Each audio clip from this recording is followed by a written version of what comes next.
హరే కృష్ణ. ఈ కూర్మ గ్రామం లాంటి గ్రామాలు ముఖ్యంగా భారతదేశంలో 4 స్థాపించాం. మొదటి గ్రామం గుజరాత్లో 13 సంవత్సరాల ముందు స్థాపించాం. రెండో గ్రామం పంజాబ్లో స్థాపించాం. మూడవ గ్రామం కూర్మ గ్రామం ఆంధ్రప్రదేశ్లో 6 సంవత్సరాలైంది స్థాపించాం. నాలుగవ గ్రామం మధ్యప్రదేశ్లో భోపాల్ దగ్గర స్థాపించాం, అది కూడా 5 సంవత్సరాలైంది.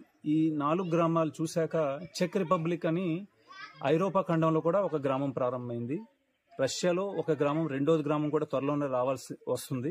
అలాగే అమెరికాలో కూడా అట్లాంటాలో ఇంకో గ్రామం ప్రారంభమైంది. ఈ విధంగా ఈ గ్రామాల్లో ముఖ్యంగా మేము కరెంటే ఉపయోగించాం. భారతీయ జీవన విధానం ఏదైతే ప్రాచీనులు మన భారతీయ సాంప్రదాయాలు ఉన్నాయో అవి పాటించడానికి ప్రయత్నం చేస్తాం. ఇక్కడ ఆధునికమైన సదుపాయాలు ఏమి వాడం, కరెంట్ కానీ గ్యాస్ కానీ ఇంకేమి వాడకుండా మేము జీవించడానికి ప్రయత్నం చేస్తున్నాం. ఇప్పుడు ప్రస్తుతమైన జీవనంలో మనం ఏంటంటే విదేశీయుల పద్ధతికి వెళ్ళిపోతున్నాం. అందువల్ల ఎన్నో సమస్యలు తెచ్చుకుంటున్నాం. ముఖ్యమైన చాలా